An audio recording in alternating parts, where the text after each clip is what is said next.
Salam sejahtera semuanya. Jumpa lagi di channel Cerita Beda Alam. Dan untuk kisah yang akan saya bawakan kali ini, sebuah kisah yang berjudul Ludah Janda dan Luka Andri. Jangan lupa tekan dulu tombol like video ini. Nyalakan juga lonceng notifikasinya, agar tidak ketinggalan cerita-cerita lainnya dari channel ini. Dan seperti apa kisah kali ini? Langsung saja kita masuk ke ceritanya. Andri adalah seorang pemuda berusia 25 tahun yang dikenal pendiam dan pekerja keras. Ia tinggal di sebuah desa kecil di tepi hutan, Desa Sukamulyo.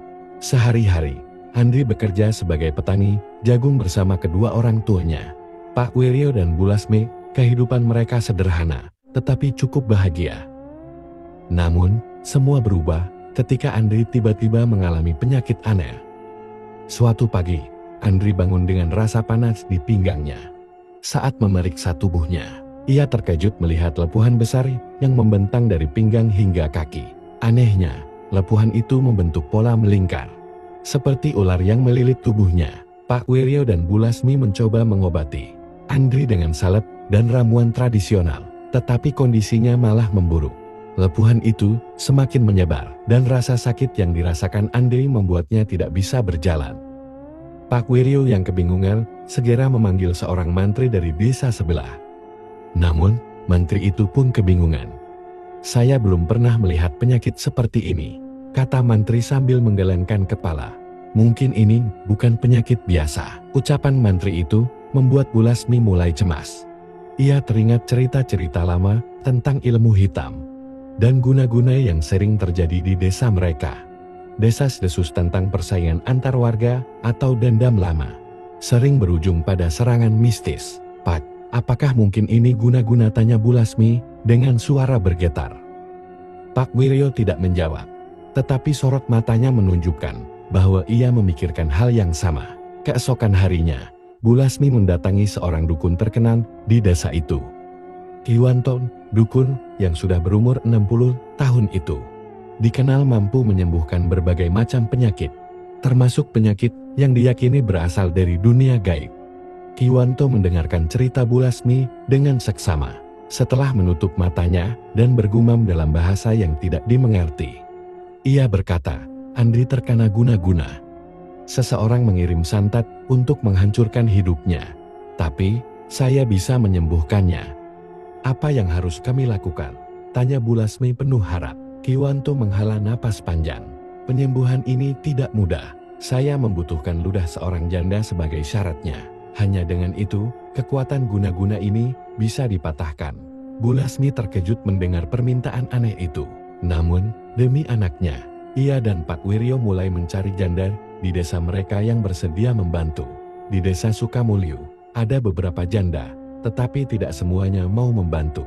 Beberapa merasa takut karena tahu reputasi Kiwanto yang sering meminta syarat-syarat aneh dan berbau mistis. Ada pula yang khawatir jika mereka ikut campur, mereka akan menjadi korban berikutnya.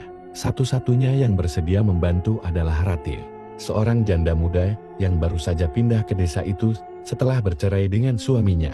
Ratih dikenal sebagai wanita yang baik hati, tetapi banyak warga yang membicarakannya di belakang karena ia sering dianggap terlalu cantik dan menarik perhatian pria-pria desa. Ratih merasa iba melihat kondisi Andri dan setuju memberikan ludahnya sesuai permintaan Kiwanto. Namun, keputusan Ratih menimbulkan kecemburuan dari beberapa wanita di desa, terutama Bu Murni, tetangga Bu Lasmi yang sejak lama iri pada Ratih. "Kenapa harus Ratih? Bukankah ini mencurigakan? Bagaimana jika ini semua adalah ulah Ratih sendiri?" bisik Bu Murni kepada warga lain.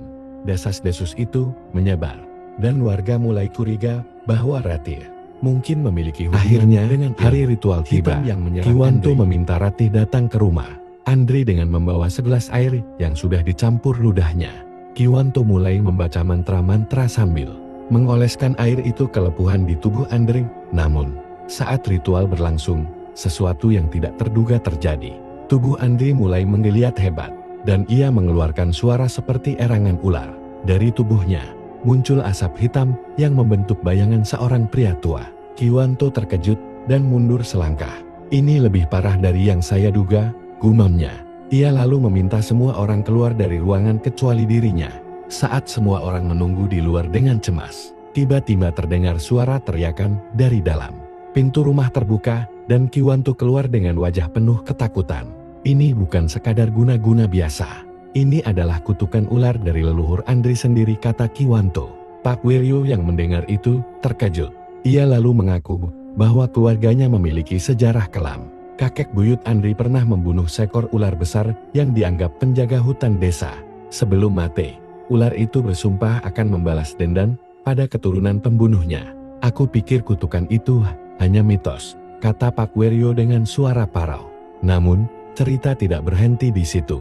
Ratih yang penasaran mulai menyelidiki lebih jauh tentang Kiwanto. Ia mendengar dari seorang dukun lain bahwa Kiwanto sebenarnya memiliki dendam pribadi terhadap keluarga Andri.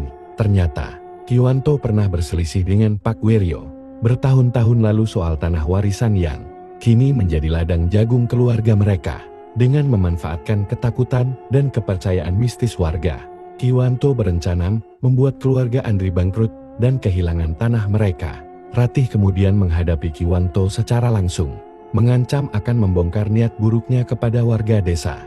Terpojok, Kiwanto akhirnya mengaku bahwa ia tidak memiliki kemampuan untuk menyembuhkan kutukan itu. Namun, ia juga mengungkapkan bahwa satu-satunya cara untuk menghentikan kutukan adalah dengan meminta maaf secara spiritual kepada roh ular penjaga hutan. Dengan bantuan Ratih, keluarga Andri melakukan ritual permintaan maaf di tengah hutan, di bawah pohon tua yang diyakini sebagai tempat ular penjaga dulu tinggal. Mereka membawa sesajen dan memohon maaf atas dosa leluhur mereka. Setelah ritual itu, kondisi Andri perlahan membaik. Lepuhan di tubuhnya mengering dan rasa sakitnya hilang.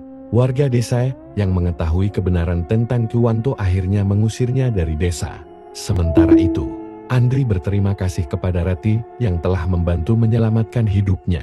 Seiring berjalannya waktu, hubungan mereka semakin dekat dan cinta pun tumbuh di antara keduanya. Desa Sukamulyo kembali tenang, tetapi kisah tentang kutukan ular itu akan selalu menjadi pengingat bagi mereka untuk menghormati alam dan leluhur.